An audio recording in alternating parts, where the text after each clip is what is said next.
Dakwah Malaysia atau GDM ditubuhkan bertujuan menyelaraskan usaha dakwah di Malaysia, iaitu untuk menyampaikan Islam yang sebenar kepada seluruh masyarakat majmuk di negara ini dan menangani salah faham terhadap Islam. GDM juga membantu serta memperkasakan mu'alaf.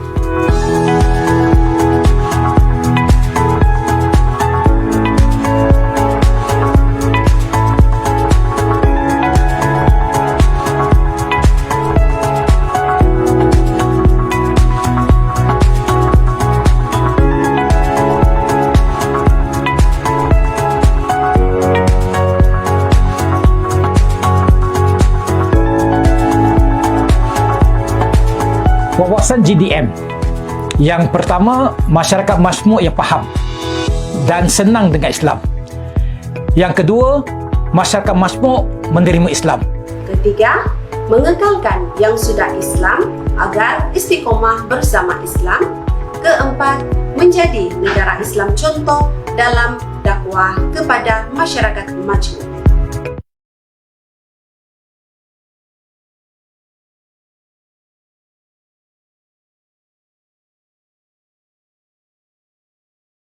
Iman, kita masih lagi diberi nikmat Islam, kita masih lagi diberi nikmat sihat tubuh badan dan juga nikmat masa lapang, dan bersama-sama kita pada malam ini dalam satu majlis ilmu, iaitu program Tadabbur Al-Quran Gabungan Dakwah Malaysia yang diadakan secara online, yang akan dibimbing oleh da'i-da'i serta qari jemputan daripada Persekutuan Seruan Islam Selangor dan Wilayah Persekutuan Jam'iyah, yang mana merupakan ahli NGO di bawah GDM itu sendiri.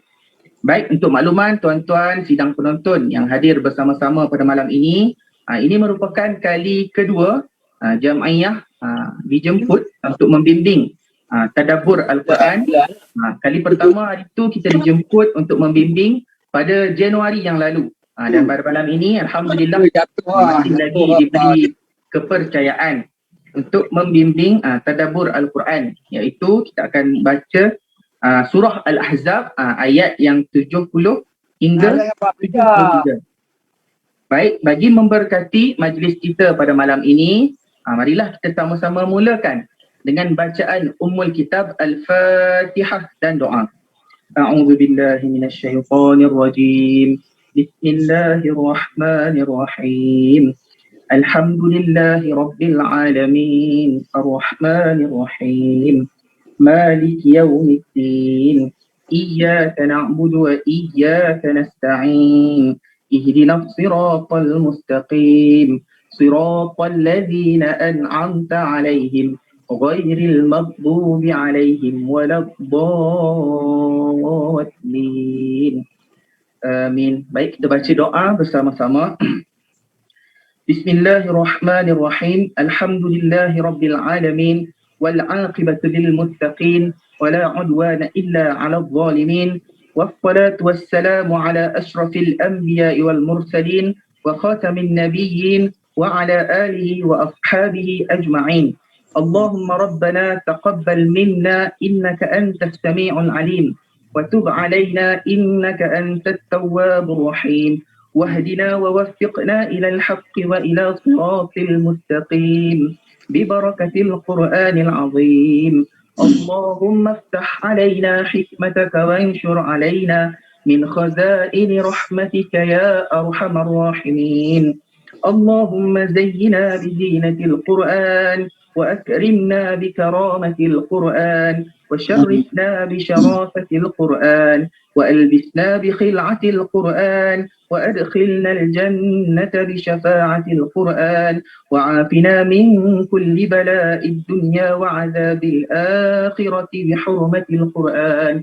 اللهم ادفع عنا والبلاء والوباء، خصوصا وباء الفيروس كورونا والغلاء والمهن والفتان ما ظهر منها وما بطن عن بلدنا هذا وعن بلدان عامة يا رب العالمين.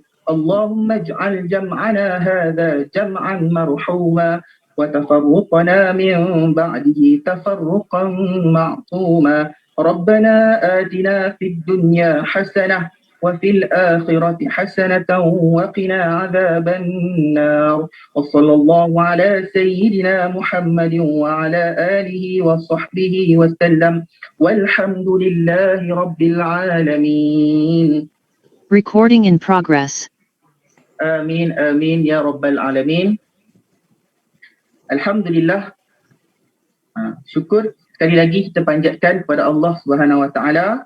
Yang berbahagia pembimbing pada malam ini iaitu Al-Fadil Ustaz Muhammad Fakhrul Rizwan bin Osman. Al-Fadil Qari kita pada malam ini Al-Fadil Ustaz Faisal Amar Miskan Yahya. Yang berbahagia Datuk-Datuk Seri, Datuk-Datuk, Datin-Datin, tuan-tuan, puan-puan, sidang penonton yang dirahmati Allah sekalian, yang dihormati lagi saya kasihi sahabat-sahabat ahli-ahli NGO daripada Gabungan Dakwah Malaysia yang hadir bersama-sama pada malam ini menjayakan program Tadabbur Al-Quran yang mana kita akan bacakan pada malam ini daripada surah Al-Ahzab ayat 70 hingga 73.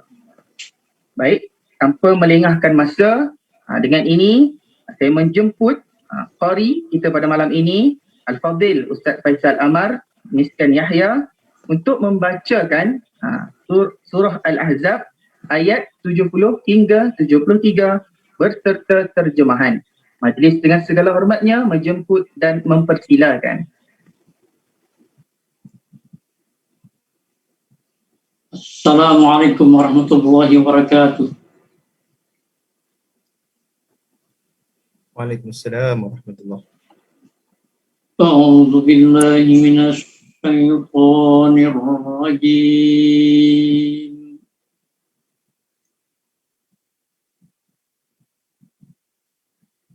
Bismillahirrahmanirrahim.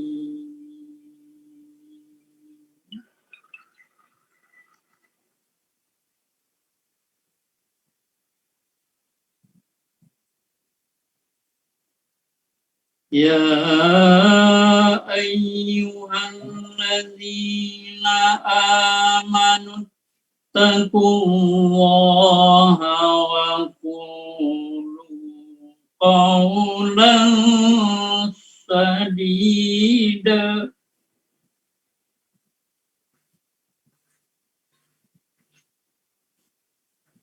يصلح لكم أعمالكم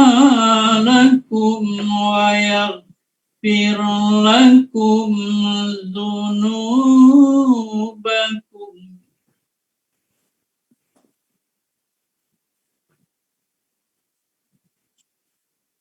ومن يطع الله ورسوله فقد فاز فوزا عظيما.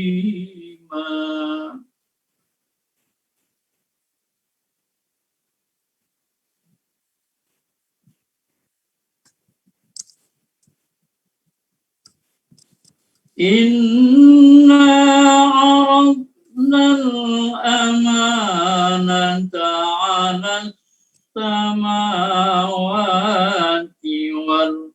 والأرض والجبال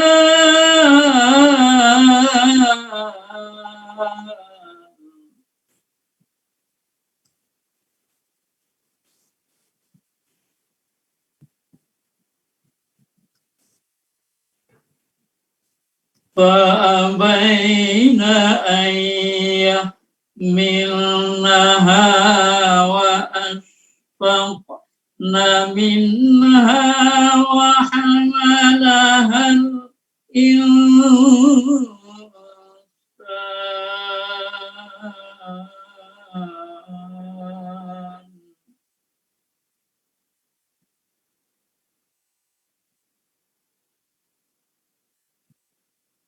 إنه كان ظلوما جهولا. الله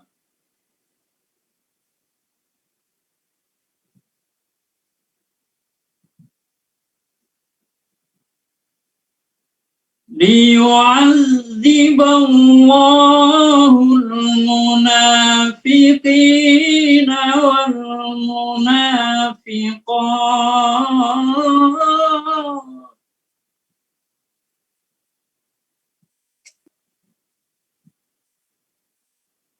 ليعذب الله المنافقين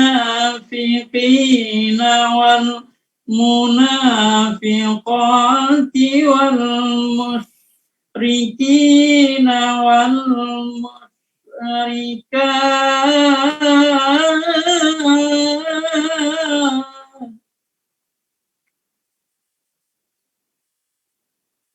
ويتوب الله على المؤمنين والمؤمنات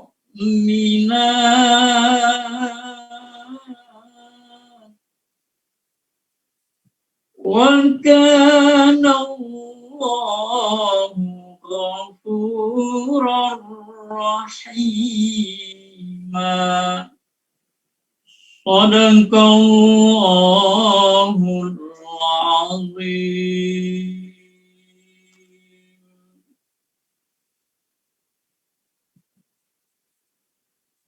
Aku berlindung dengan Allah daripada syaitan yang dirjam. Dengan nama Allah yang Maha Pengasih lagi Maha Penyayang. Hai orang-orang yang beriman, bertakwalah kamu kepada Allah dan katakanlah perkataan yang benar. Niscaya Allah memperbaiki bagimu amal-amalanmu dan mengampuni bagimu dosa-dosamu. Dan barang siapa yang mentaati Allah dan Rasul-Nya, maka sesungguhnya ia telah mendapat kemenangan yang besar. Sesungguhnya kami telah mengemukakan amanat kepada langit, bumi, dan gunung-gunung, maka semuanya enggan untuk memikul amanat itu dan mereka khawatir akan mengkhianatinya. Dan dipikullah amanat itu oleh manusia, sesungguhnya manusia itu amat zalim dan amat bodoh. Sehingga Allah mengadab orang-orang munafik laki-laki dan perempuan dan orang-orang musyrikin laki-laki dan perempuan, dan sehingga Allah menerima taubat orang-orang mukmin laki-laki dan perempuan, dan adalah Allah Maha Pengampun lagi Maha Penyayang.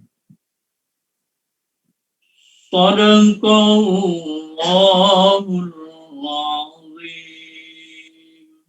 Maha benar kata-kata Allah. Wassalamualaikum warahmatullahi wabarakatuh. Sadaqallahul Azim. Syukran jazilan diucapkan kepada Al-Fadil Ustaz Faisal Amar Miskan Yahya di atas bacaan ayat-ayat suci Al-Quran daripada surah Al-Ahzab bermula ayat 70 hingga 73 beserta terjemahan.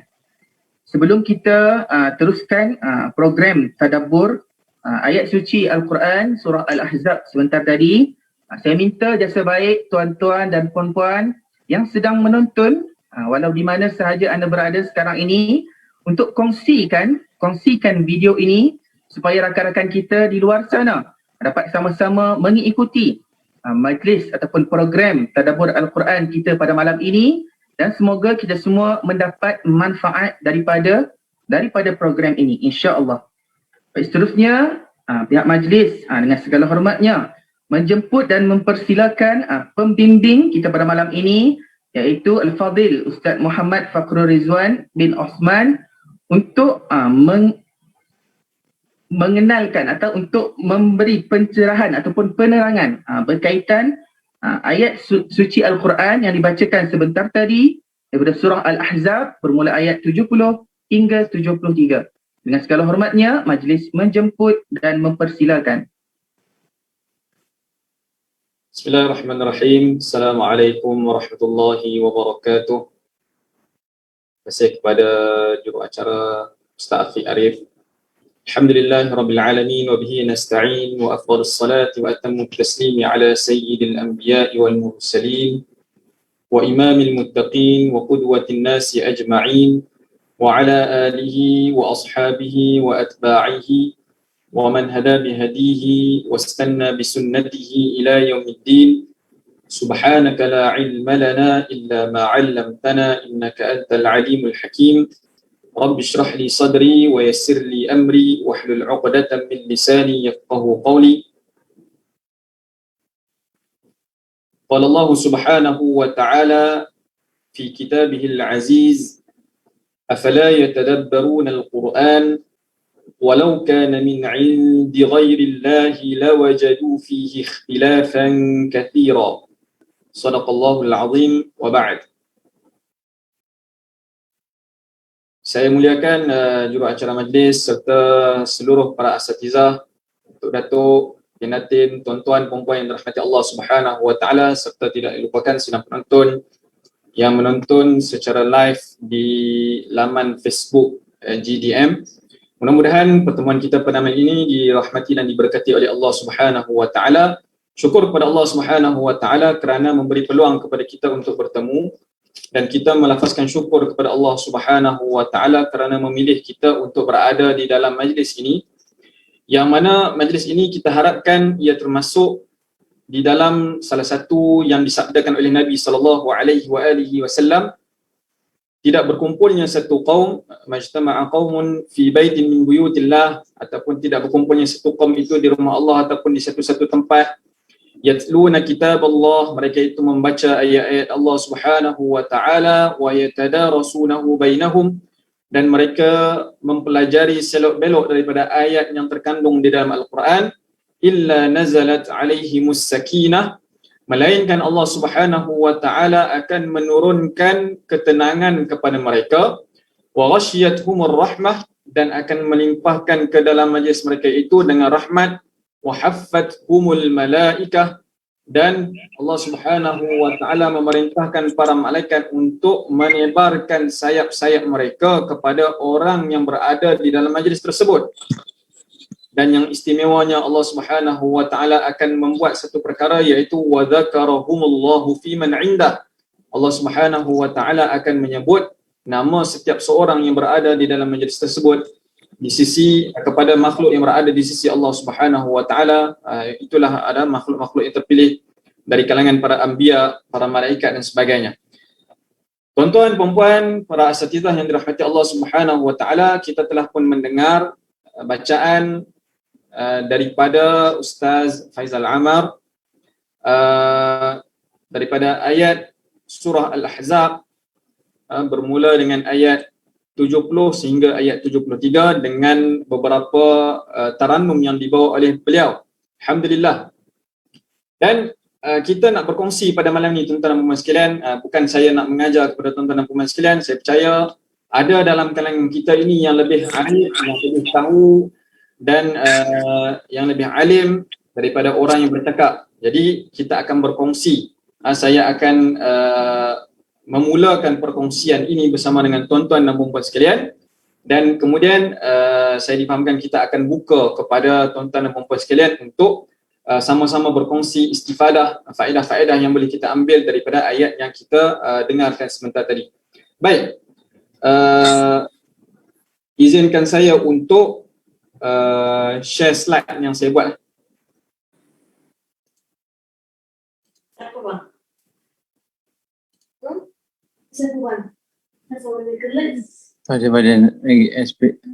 Daripada mana tu? Baik, boleh nampak slide yang terpapar? Kalau boleh nampak. Boleh Ustaz. Okey, baik.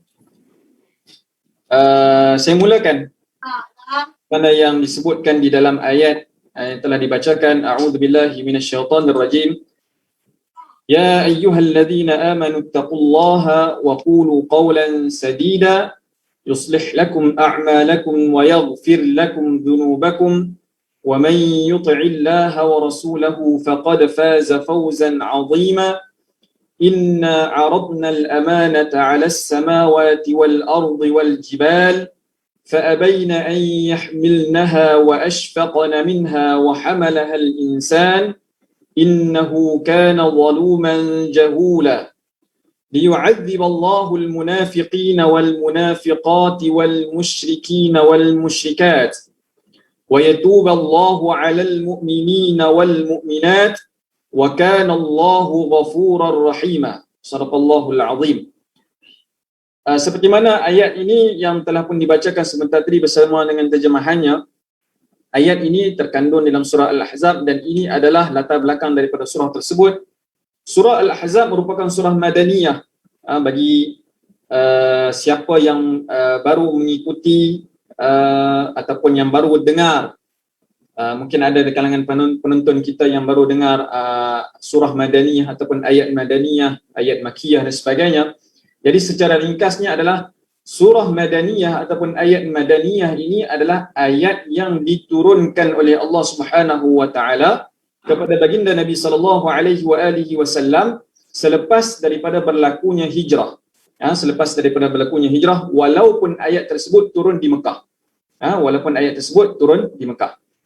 Manakala kalau disebutkan sebagai surah Makkiyah ataupun ayat Makkiyah, ayat tersebut diturunkan sebelum berlakunya hijrah Nabi sallallahu alaihi wasallam, sekalipun ayat tersebut diturunkan di luar dari kota Mekah, sama ada berdekatan dengan Madinatul Munawwarah dan sebagainya. Itu adalah antara pemahaman yang boleh kita ambil daripada surah Makkiyah ataupun surah Madaniyah.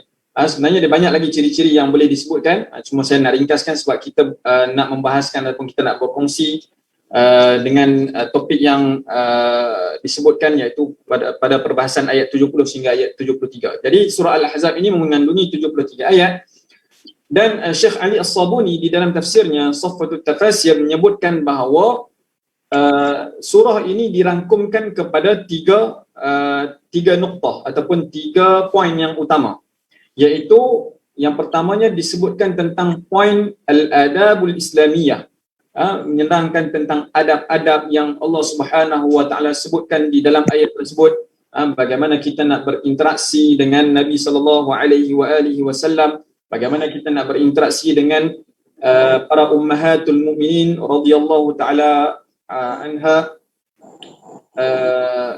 dan bagaimana kita menanggapi sesuatu isu yang berlaku dan sebagainya. Semuanya itu sebahagian daripada adab-adab ini diterangkan di dalam surah ini. Dan yang keduanya, poin yang disebutkan oleh Syekh Ali As-Sabuni, beliau menyebutkan bahawa surah ini juga menerangkan tentang hukum hakam dan syariat yang diturunkan oleh Allah Subhanahu wa taala. Di sana adanya hukum hakam yang berkaitan dengan zihar, hukum hakam yang berkaitan dengan wasiat, hukum hakam yang berkaitan dengan anak angkat dan sebagainya. Dan yang ketiga, poin yang ketiga ialah bagaimana surah ini menceritakan tentang 2 peperangan yang berlaku, iaitu peperangan Ahzab dan juga peperangan bersama dengan Bani Quraidah, dengan Yahudi Bani Quraidah. Jadi surah ini diambil dengan nama surah Al-Ahzab bersempena dengan cerita tentang golongan Ahzab, iaitu golongan musyrikin yang bersatu padu yang mencuba untuk menentang dakwah yang dibawa oleh Nabi sallallahu alaihi wasallam. Jadi itu yang diterangkan oleh pengarang kitab Safwatut Tafasir iaitu Syekh Ali As-Sabuni. Walau bagaimanapun kalau kita melihat kepada pendetilan latar belakang surah ini yang pertamanya adalah suruhan kepada Nabi sallallahu alaihi wasallam agar patuh dengan wahyu, bertawakal kepada Allah Subhanahu wa taala dan tidak menuruti kehendak musyrik ataupun munafik. Sebagaimana yang kita dengar daripada para alim ulama kita, bagaimana Nabi sallallahu alaihi wasallam berhadapan dengan penentangan yang dibawa oleh golongan musyrikin dari Makkahnya, dari walaupun selepas daripada Nabi sallallahu alaihi wasallam berhijrah ke Madinatul Munawwarah, golongan ini tidak henti-henti menekan dan juga memerangi dakwah Nabi sallallahu alaihi wasallam dan menawarkan pelbagai jenis tawaran kepada Nabi sallallahu alaihi wasallam, asalkan Nabi sallallahu alaihi wasallam ini berhenti daripada menyebarkan dakwah yang ditugaskan oleh Allah Subhanahu wa taala, disebarkan kepada umat.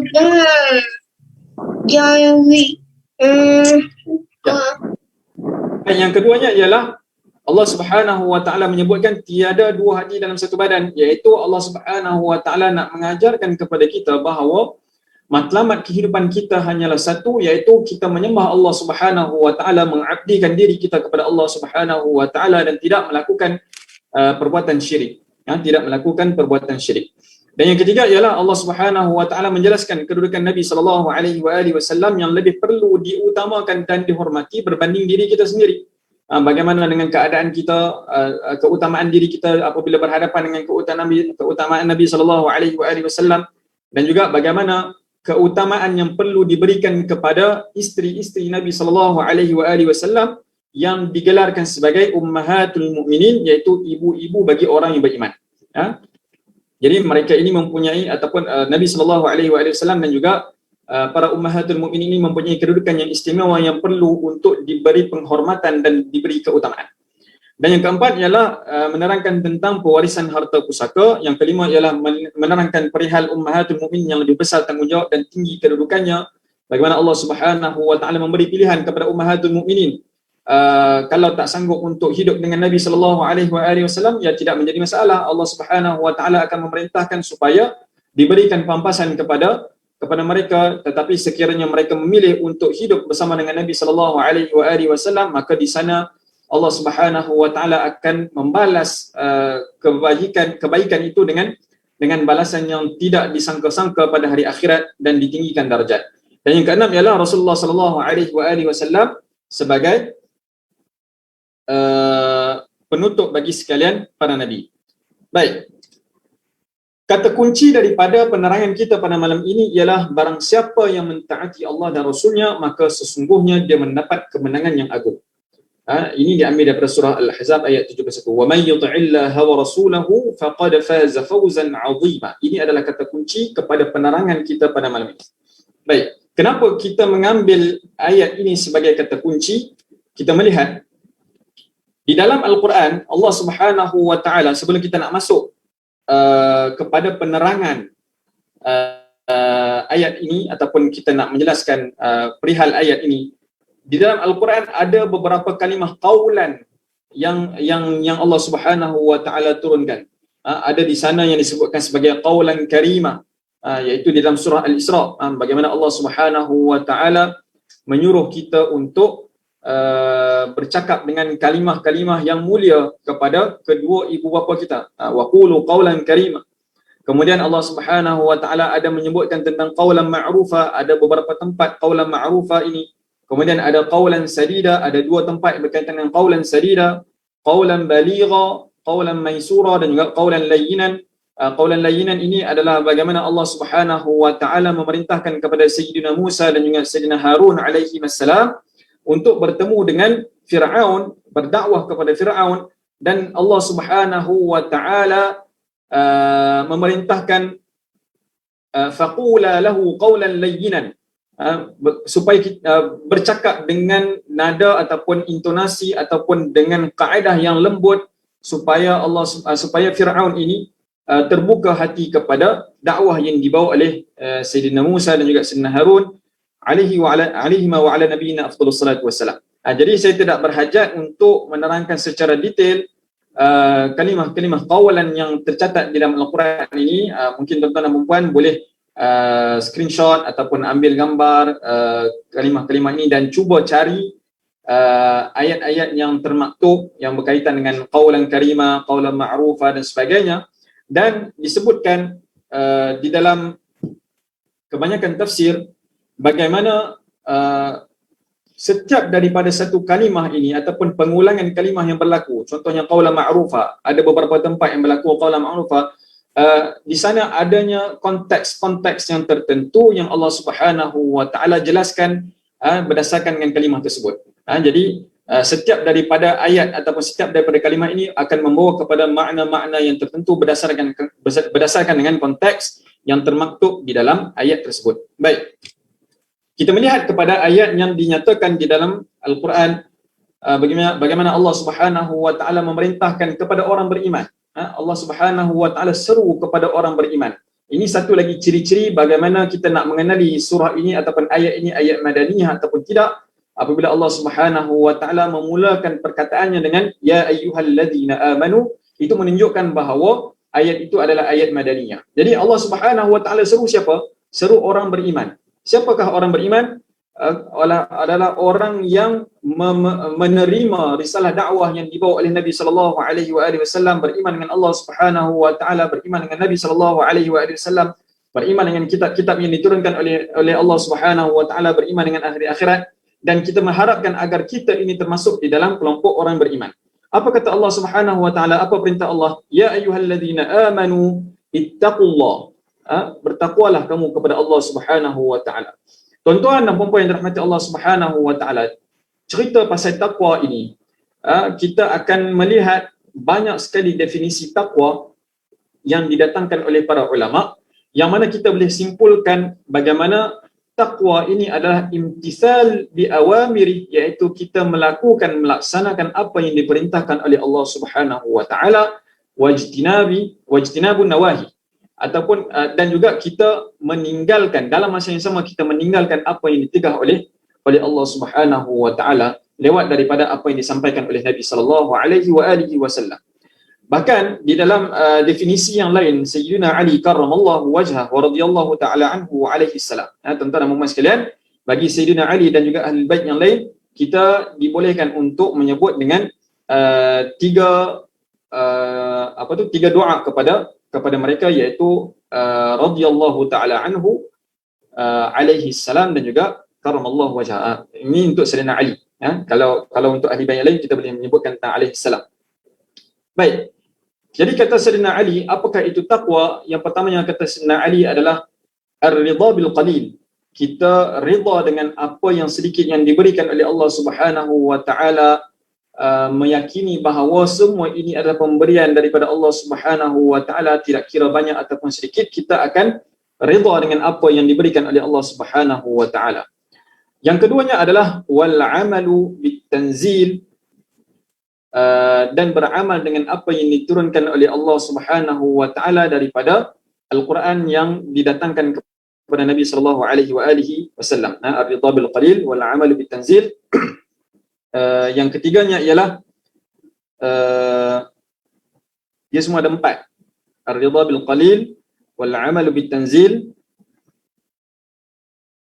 Kalau siapa yang ingat boleh bagi tahu dia. Saya pun dia terlupa pula katanya. Dan yang berikutnya ialah wal isti'dad li yaumir rahil, iaitu dia bersedia untuk berhadapan dengan hari kematian. Satu lagi saya tak ingat. Jadi itu adalah definisi takwa yang dibawa oleh Sayyidina Ali karramallahu wajhah wa radhiyallahu taala anhu alaihi salam. Jadi kalau kita memahami definisi takwa ini, sebenarnya dia telah pun menyentuh dari segala aspek, dari sudut perbuatannya, dari sudut fikirannya, dari sudut perkataannya dan sebagainya. Tetapi kenapa di dalam ayat ini Allah Subhanahu wa taala, yang keempat, yang saya tertinggal adalah al-khaufu minal jalil, dia takut kepada Allah Subhanahu wa taala. Yang tu yang tertinggal. Di takwa menurut definisi Sayyidina Ali adalah al-khaufu minal jalil wal ridha bil qalil wal amal bit tanzil wal isti'dad li yaumir rahil. Jadi kalau kita melihat kepada definisi takwa yang didatangkan ini, kita telah pun meyakini bahawa ia telah pun mencakupi dari segala aspek. Tetapi kenapa di dalam ayat ini Allah Subhanahu wa taala turut menekankan wa qulu qawlan sadida, iaitu berkata dengan perkataan yang benar. Tuan-tuan dan puan-puan yang dirahmati Allah Subhanahu wa taala, persoalan ini saya tinggalkan terlebih dahulu sebab sekali kita nak buka kepada perkongsian tuan-tuan dan puan-puan sekalian. Jadi apabila kita memahami ataupun kita menuruti daripada apa yang disebutkan oleh Allah Subhanahu wa taala ini, ya ayyuhalladzina amanu taqullaha wa qulu qawlan sadida, apakah imbalan yang akan kita dapat daripada perbuatan kita ini? Allah Ta'ala menjanjikan apa? Yuslih lakum a'malakum. Allah Ta'ala akan, kalau kita tengok daripada makna perkataan ini, yuslih lakum a'malakum, Allah Ta'ala akan memperelokkan amalan kita. Apakah yang dimaksudkan dengan memperelokkan amalan ini? Allah Ta'ala akan menerima amalan saleh yang dilakukan. Allah Ta'ala akan menerima amalan saleh yang terbaik yang dilakukan. Allah Ta'ala akan memberikan taufik kepada orang tersebut untuk melakukan amalan saleh yang terbaik yang boleh dilakukan, kerana Allah Subhanahu wa Ta'ala hanya menerima amalan daripada orang yang bertakwa dan amalan yang terbaik. Amal saleh itu diterima oleh Allah Subhanahu wa Ta'ala. Itu imbalan yang pertama dan yang kita akan dapat daripada apa yang disebutkan ini. Dan yang keduanya adalah wa yaghfir lakum dzunubakum. Allah Ta'ala akan mengurniakan pengampunan daripada dosa-dosa yang kita lakukan. Di dalam ayat yang lain Allah Subhanahu wa Ta'ala menyebutkan apabila dosa-dosa itu diampunkan akan ditukar kepada amal saleh. Ayat apabila kita melakukan amal saleh dan diampunkan dosa-dosa kita, dosa-dosa yang diampunkan itu ditukarkan kepada amal saleh. Dan itu adalah dosa-dosa yang terdahulu. Bagaimana pula dosa-dosa yang akan datang yang akan kita buat? Allah Subhanahu wa Ta'ala akan memberi ilham untuk kita menjauhi daripada perbuatan dosa tersebut, dan Allah Subhanahu wa Ta'ala akan mengurniakan ilham kepada kita seandainya kita tergelincir masuk kembali ke dalam lembah dosa. Allah Ta'ala akan mengilhamkan untuk kita bertaubat kepada Allah Subhanahu wa Ta'ala. Jadi itu adalah daripada ayat ya ayyuhalladzina amanu taqullaha wa qulu qawlan sadida yuslih lakum a'malakum wa yaghfir lakum dzunubakum. Dan kata kuncinya ialah wa may yuti'illaha wa rasulahu faqad faza fawzan 'azima. Dan Allah Ta'ala mengakhiri daripada surah ini dengan dua ayat yang berikutnya, inna 'aradna al-amanata 'ala as-samawati wal ardi wal jibal فأبين أن يحملنها وأشفقن منها وحملها الإنسان إنه كان ظلوما جهولا. Tuan-tuan dan puan yang dirahmati Allah Subhanahu wa Ta'ala, Allah Ta'ala nak bagi amanah ini kepada langit, kepada bumi, kepada gunung pada awalnya. Jadi ulama tafsir mengatakan bahawa di sana ada dua kemungkinan. Sama ada yang pertamanya memang hakikatnya Allah Ta'ala nak bagi amanah ini kepada langit, bumi dan gunung. Tetapi langit, bumi dan gunung ini memahami bahawa apabila mereka menerima amanah ini, mereka akan dipertanggungjawabkan dan dipersoalkan di akhirat kelak. Maka mereka tidak mampu untuk berhadapan dengan perkara tersebut, lalu mereka tolak.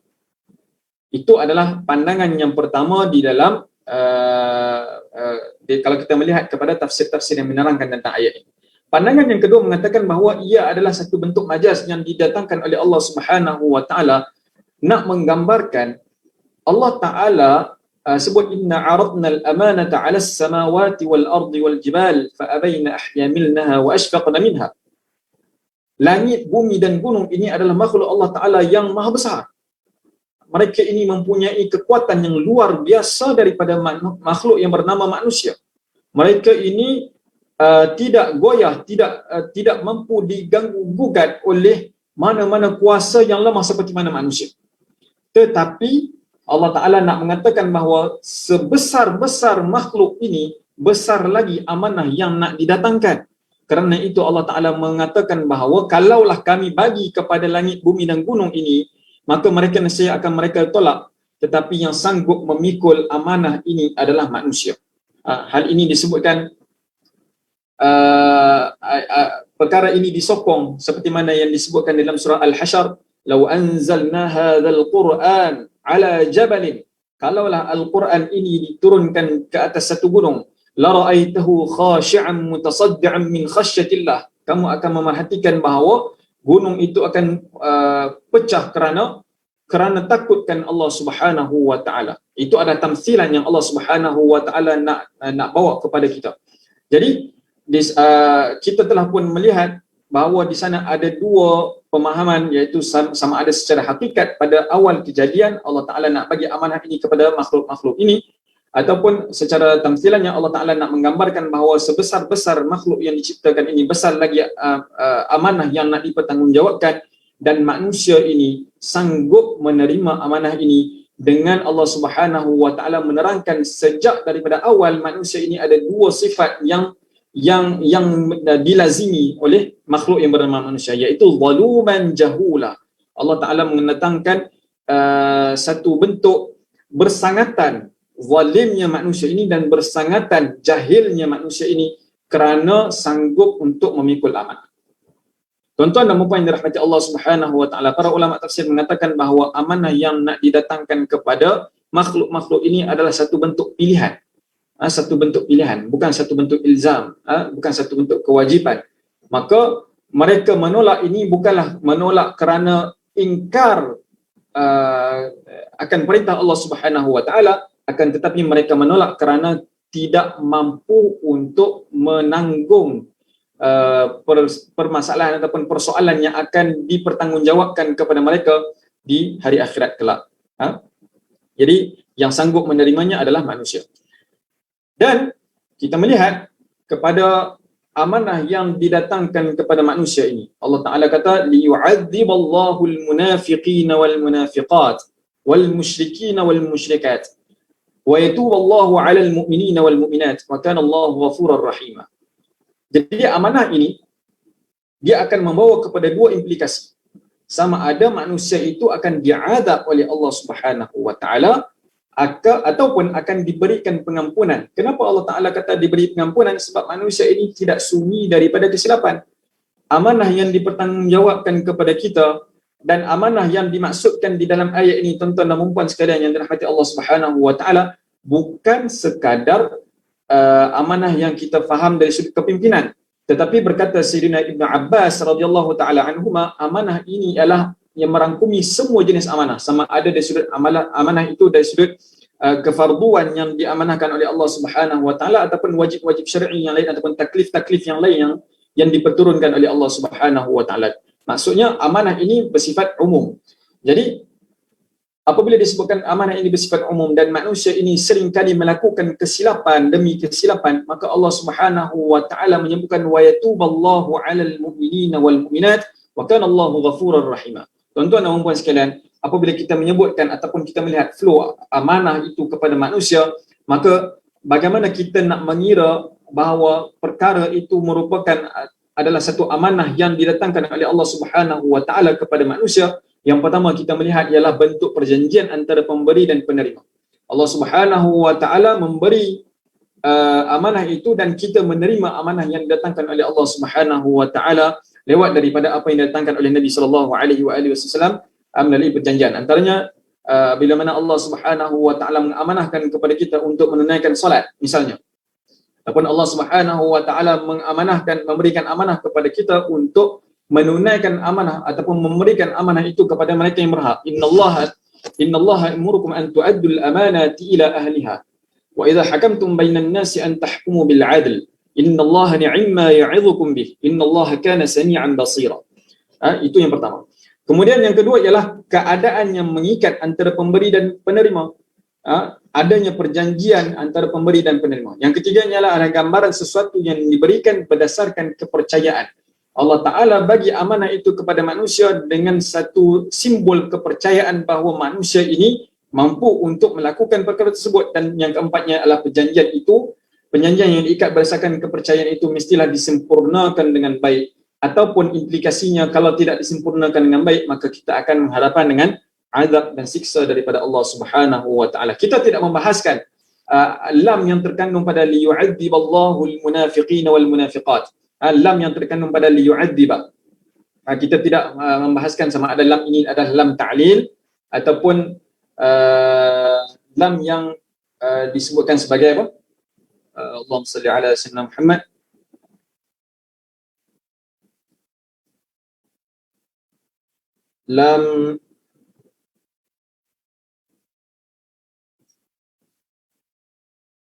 Lam sayrurah. Lam sayrurah. Kita tidak membahaskan sama ada lam ta'lil ataupun lam sayrurah, tetapi kita nak melihat kepada apakah implikasi yang akan berlaku daripada perkara ini. Tuan-tuan dan puan yang dirahmati Allah Subhanahu wa taala, jadi kita membuka kepada tuan-tuan dan puan sekalian untuk berkongsi pandangan bersama-sama dengan kita semua. Mudah-mudahan ada istifadah yang boleh diambil daripada pertemuan kita ini. Allah Subhanahu wa taala ala wa alam. Jadi tadi saya tinggalkan satu perkara iaitu kenapa Allah Subhanahu wa taala setelah mana menyebutkan tentang kalimah taqwa tetapi masih lagi menyebutkan tentang waqulu qawlan sadida. InsyaAllah selepas ini kita akan sebutkan. Jadi saya buka dahulu kepada tuan-tuan dan puan sekalian untuk berkongsi pandangan bersama dengan kita semua. Wallahu Subhanahu wa taala ala wa alam. Silakan.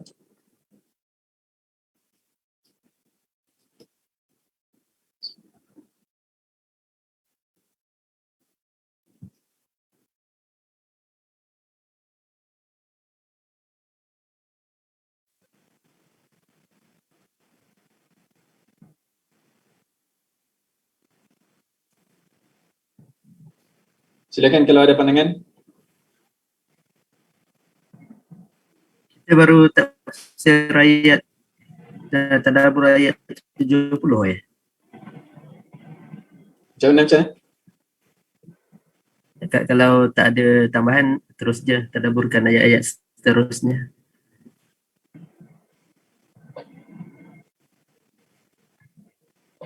Baik.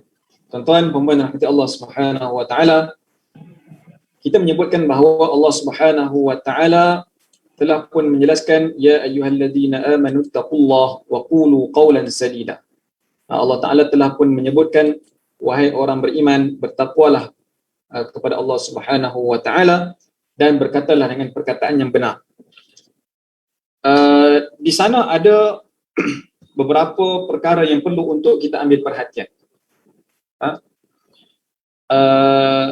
Bagaimana Allah Subhanahu wa taala sangat menitik beratkan tentang permasalahan kalimah ataupun kalam yang keluar daripada ataupun yang diucapkan oleh kita. Sehingga kan Nabi sallallahu alaihi wasallam juga pernah menyebutkan bahawa man kana yu'minu billahi wal yawmil akhir falyaqul khairan aw liyasmut. Barang siapa yang beriman kepada Allah Subhanahu wa taala dan hari akhirat, maka ucapkanlah perkataan yang baik, ataupun kalau tidak ada perkataan yang baik, maka diam itu adalah lebih baik. Dan berkata Sayyidina Al-Imam Syafi'i rahimahullahu ta'ala, apabila kita berhasrat untuk berkata-kata, fa'alaihi an yufakkira qabla kalami, maka sewajibnya bagi orang yang nak bercakap, berfikir terlebih dahulu sebelum dia mengeluarkan perkataan. Kalaulah daripada perkataannya itu akan terzahirnya kebaikan, maka ucapkanlah. Tetapi sekiranya dia meragui akan perkataan yang nak diperkatakannya itu sama ada akan terkandung maslahah, kebaikan ataupun keburukan, maka usahlah diperkatakan perkataan tersebut sehinggalah maslahah ataupun kebaikan itu terzahir, telah pun diyakini. Ini disebutkan oleh Al-Imam Syafi'i rahimahullahu ta'ala. Dan Nabi SAW tidak terhenti pada satu hadis itu sahaja, bahkan banyak lagi hadis-hadis yang lain yang diriwayatkan oleh para imam kita berkaitan dengan saranan untuk kita menjaga tutur kata dan menjaga perkataan kita daripada mengucapkan perkara-perkara yang tidak baik ataupun tidak benar dan sebagainya. Bahkan Al-Imam Nawawi rahimahullahu ta'ala memuatkan satu bab yang khusus, kitab Hifzul Lisan, di dalam kitabnya Al-Adhkar, dan di sana mempunyai perbahasan yang sangat panjang berkaitan dengan topik penjagaan lidah ini. Dan dimuatkan di dalam bab ini bagaimana Nabi SAW turut bersabda, man salimal muslimuna min lisanihi wa yadihi. Ditanya kepada Nabi SAW, Sayyidina Abu Musa al-Ash'ari radhiyallahu ta'ala anhu bertanya kepada Nabi SAW, ayyul muslimina afdal, muslim yang manakah yang baik? Kata Nabi SAW,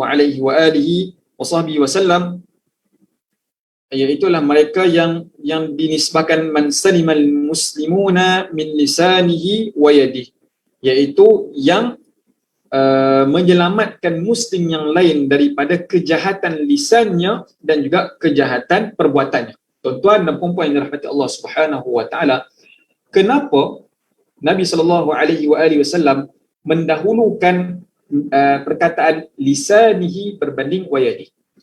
Saya melihat kepada catatan daripada apa yang disebutkan oleh guru kami di Mesir dahulu, Fadilatul Syekh Ahmad Al-Hajid. Beliau menyebutkan Nabi SAW mendahulukan min lisanihi wa yadihi, kerana manusia ini lebih banyak bercakap daripada melakukan sesuatu perbuatan. Perkataan kita ini lebih banyak menyakitkan orang berbanding dengan perbuatan yang mungkin sahaja tidak mampu untuk kita lakukan. Dan kerana itu Nabi SAW turut mengajarkan kepada kita ataupun turut memberi tawaran kepada kita, man yadman li ma baina lihyaihi wa ma baina rijlaihi adman lahul jannah. Siapa yang boleh beri jaminan untuk menjaga apa yang ada di antara baina lihyaihi, iaitu di antara dua bibirnya, dan juga apa yang ada di antara dua kakinya, maka aku akan menjamin baginya syurga.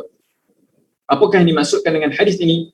Yang pertamanya, kata Nabi SAW, siapa yang dapat memelihara lidahnya dan juga kemaluannya daripada melakukan perbuatan-perbuatan yang buruk, maka Allah Subhanahu wa Ta'ala akan mengurniakan syurga kepada orang tersebut.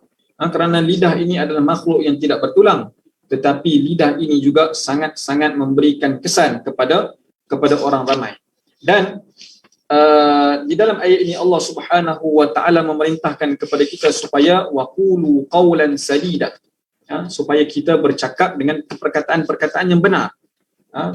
Kalau kita nak melihat kepada definisi tentang hifzul lisan ini banyak. Allah Ta'ala memerintahkan kepada kita supaya tidak mengadu domba. Allah Ta'ala memerintahkan kepada kita supaya tidak namimah, tidak mengejek-ngejek dan sebagainya, tidak mengumpat. Allah Ta'ala mengajarkan kepada kita supaya tidak ghibah, tidak mengumpat orang lain, tidak memfitnah orang lain. Allah Subhanahu wa Ta'ala mengajarkan kepada kita tidak memperlecehkan orang lain dan sebagainya. Dan salah satu daripada hifzul lisan ini adalah larangan daripada untuk bercakap dengan perkataan-perkataan yang bohong. Larangan daripada bercakap dengan perkataan-perkataan yang bohong. Kerana apa? Kerana Nabi SAW menyebutkan dalam sekurang-kurangnya dalam dua hadis, Nabi SAW mengatakan ayatul munafiq thalath, tanda-tanda munafik. Tuan-tuan dan puan sekalian, bila kita sebut tanda-tanda munafik, jangan pula lepas ni kita tengok orang cakap bohong, kita terus nak kata dia munafik. Tidak. Kita bukan nak kata dia munafik, bukan. Tetapi apa yang diajarkan oleh Sayyidina Umar apabila memerhatikan hadis ini, tengok diri kita dahulu sebelum tengok orang lain. Tengok diri kita dahulu sebelum tengok orang lain. Adakah kita ini berbohong? Adakah kita ini mengkhianati amanah? Ataupun adakah kita ini apabila berjanji kita memungkiri? Kerana apa? Nabi SAW sebut ayatul munafiq thalatha.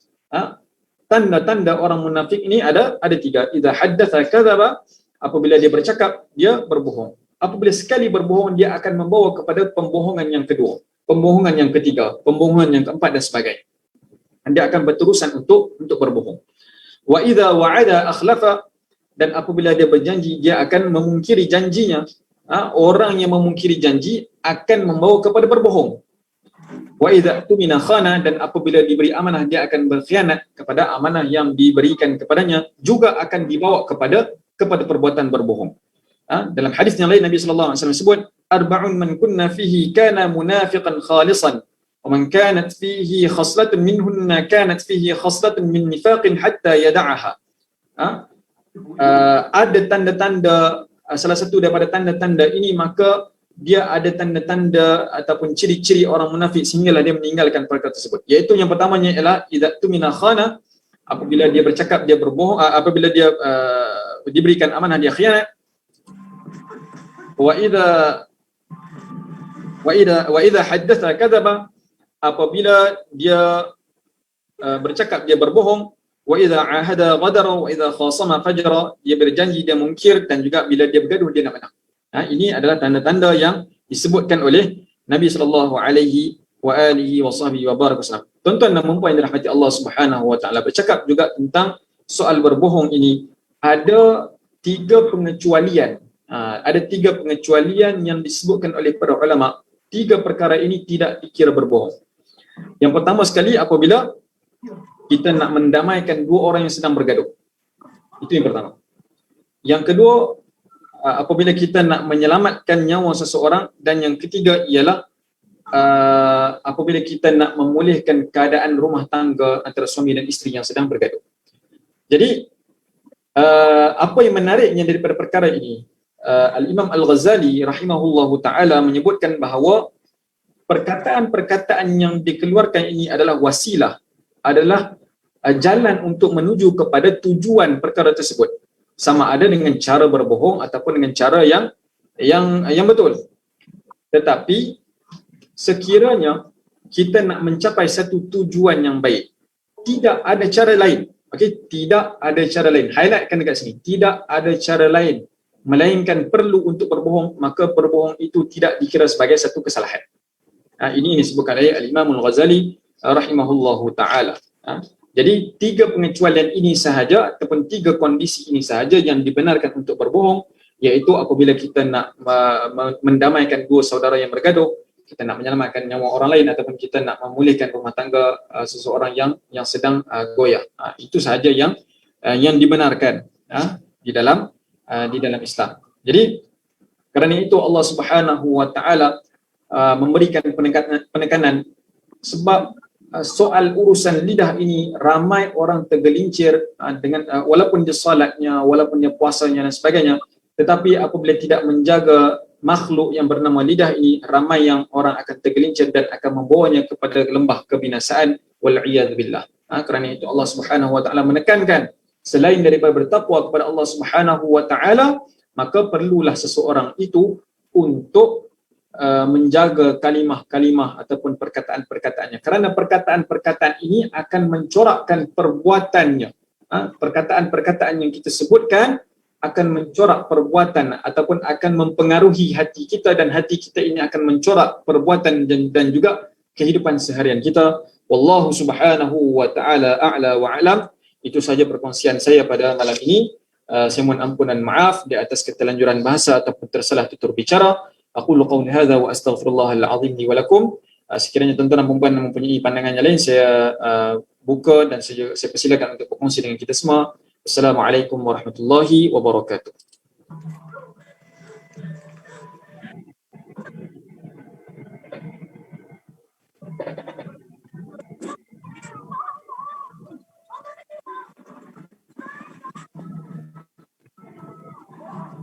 Assalamualaikum.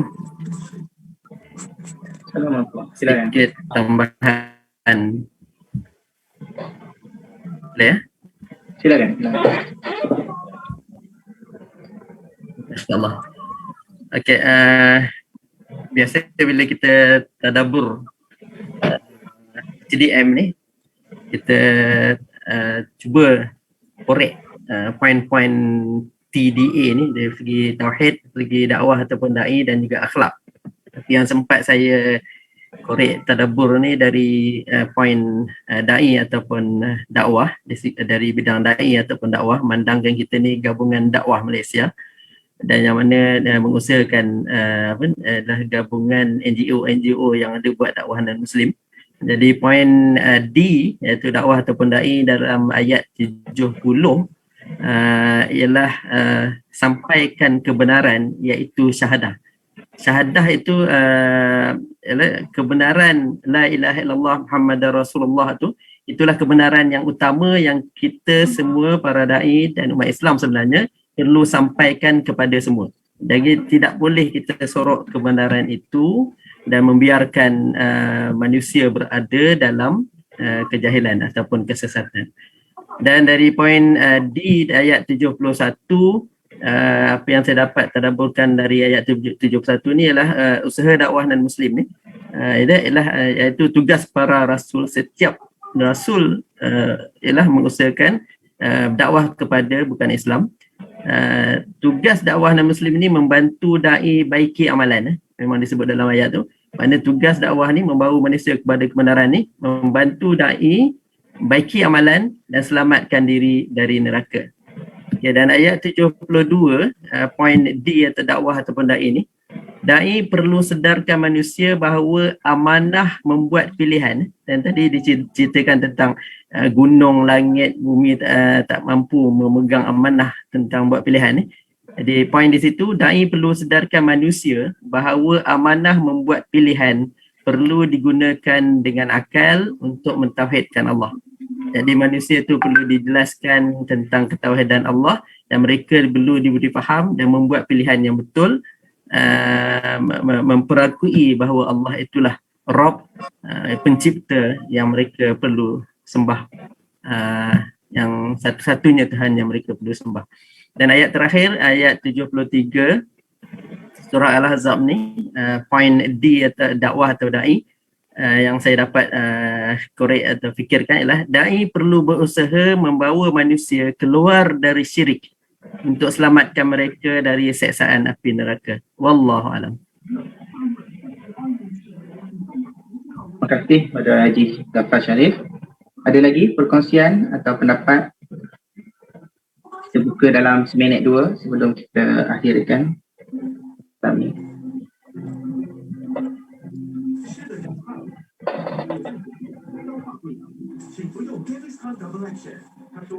Bismillahirrahmanirrahim. Saya Syihab daripada Gabungan Dakwah Malaysia.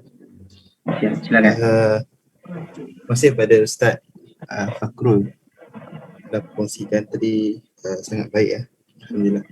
Jadi kalau saya lihat ayat 70, 71 tu Allah menyuruh kepada kita orang beriman supaya yang pertama bertakwa kepada Allah Ta'ala, yang kedua mengucapkan perkataan yang baik lah.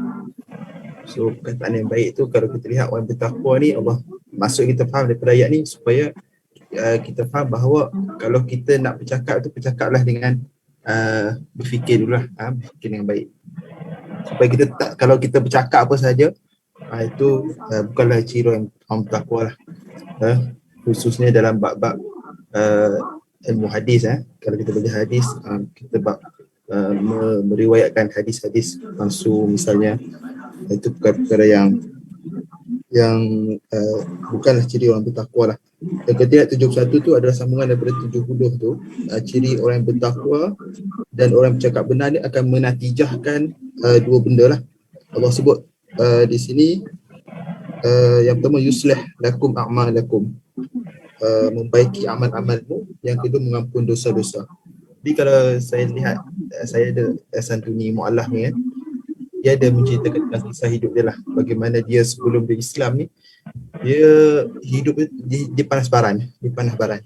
So bila mana dia dapat Islam tu, dia rasa sangat bersyukur sangat, sebab totally hidup dia tu berubah setelah mana dia kenal dengan Islam. Di sini disebut hidup dia tu yuslih, Allah memperbaiki. Bila dia bertakwa dan dia beriman kepada Allah, maka Allah memperbaiki hidup dia tu. Dia sangat-sangat bersyukur, hidup dia berubah. Dan ibu ayah, mak ayah dia yang sebelum ni yang Islam, yang buat Islam, pun suka tengok dia berakhlak Islam. Dan dia suka kesan daripada tarbiyah Islam itu melahirkan anak yang sangat baik akhlak. So kita pun sebagai orang Islam, kita kena jagalah bertakwa kepada Allah dan bercakap perkara yang benar, dan akhirnya membentuk akhlak kita. Allahu a'lam. Okey, terima kasih kepada saudara Syiham atas perkongsian. Saya buka satu lagi yang terakhir. Mungkin ada dari kalangan saudara baru yang bersama-sama dengan kita pada malam ini untuk berkongsi pendapat ataupun apa yang dapat diambil daripada tadabbur surah Al-Ahzab pada malam ini. Sekiranya ada di kalangan saudara baru yang ingin berkongsi pendapat. Satu lagi, saya buka.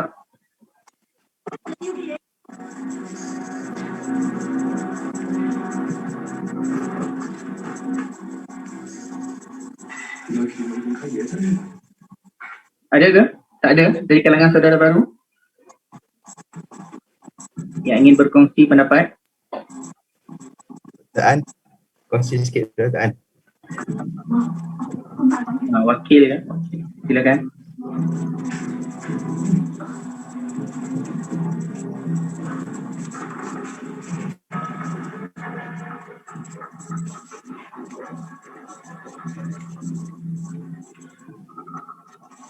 Baik, tak ada ya? Okey. Kalau tak ada, saya rasa setakat itu sahaja program Tadabbur Al-Quran kita pada malam ini. Sekali lagi syukran jazilan saya ucapkan kepada Al-Fadhil Ustaz Muhammad Fakhrul Rizwan di atas perkongsian ataupun pencerahan beliau berkenaan ataupun berkaitan surah Al-Ahzab bermula ayat 70 hingga 73. Semoga apa yang dikongsikan sebentar tadi dapatlah sama-sama kita mengambil manfaat ataupun mengambil faedah daripada apa yang dikongsikan sebentar tadi. Dan saya ingin tambah sedikit ayat yang terakhir, dan Allah menerima taubat orang-orang lelaki yang beriman serta orang-orang perempuan yang beriman. Dan sesungguhnya Allah itu Maha Pengampun lagi Maha Mengasihani. Dan kita sebagai berada di dalam komuniti melakukan kerja dakwah, seharusnya kita haruslah sentiasa memohon taubat kepada Allah Subhanahu Wa Taala, kerana kita tidak lari daripada melakukan kesilapan dalam melakukan dakwah. Semoga kita ambil taubat itu sebagai satu amalan harian kita, insya-Allah. Baik, itu sahaja, dan sebelum terlupa kita tutup majlis kita dengan bacaan doa selepas belajar ataupun doa lepas baca Al-Quran. Kita baca sama-sama. Allahumma arhamna bil Quran waj'alhu lana imaman wa nuran wa hudan wa rahmah. Allahumma dhakkirna minhu ma nasina wa'allimna minhu ma jahilna warzuqna tilawatahu آناء الليل وأطراف النهار واجعله لنا حجة يا رب العالمين. Baik, itu sahaja. Terima kasih sekali lagi saya ucapkan kepada semua yang sudi hadir meluangkan masa bersama-sama mengikuti program Tadabbur Al-Quran anjuran Gabungan Dakwah Malaysia. Dan terima kasih juga diucapkan kepada sidang penonton yang setia menonton sehingga akhir. Semoga apa yang dikongsikan dapat manfaat, dan saya minta untuk sama-sama kita kongsikan segala aktiviti yang GDM Gabungan Dakwah Malaysia lakukan, dan juga Persekutuan Seruan Islam Selangor dan Wilayah Persekutuan Jam'iyah lakukan di laman Facebook sebagai tanda sokongan kerja-kerja dakwah kepada masyarakat di luar sana.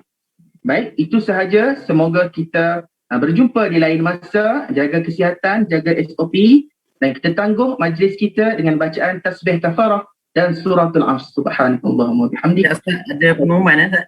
Ada pengumuman. Mengajak melihat ke hadapan. Negara ini ibarat sebuah lembah yang subur. Untuk tumbuh di atasnya agama Islam yang sangat indah. Di situ setiap manusia hidup penuh harmoni. Anggota masyarakatnya bersalaman dan berpelukan penuh kasih sayang, tanpa mengira apa latar belakang mereka, sehingga salah faham dan sengketa hilang dengan sendirinya. Dengarkan bunyi serta getaran laungan azan. Ia bergema bersama ketinggian agama dan kemuliaan umatnya. Bayangkan NGO dakwah duduk dalam sebuah halaqah, saling melontar dan menerima pendapat, bangkit dan melangkah, satu derak, satu matlamat. Rasakan betapa indahnya sebuah negara apabila para pemimpin, walau siapa tak kira apa, bersama dalam satu suara, bersatu dalam satu cita, berpadu dalam satu matlamat untuk memartabatkan agama, li'i'la'i kalimatillah. Inilah dia roh, cita-cita, azam dan iltizam Gabungan Dakwah Malaysia, yang memerlukan sokongan, dukungan serta sumbangan daripada anda. Ingat pesan ulama, di mana bumi anda berada, kelak akan ditanya oleh Allah, apakah sumbangan anda untuk Islam di bumi ini?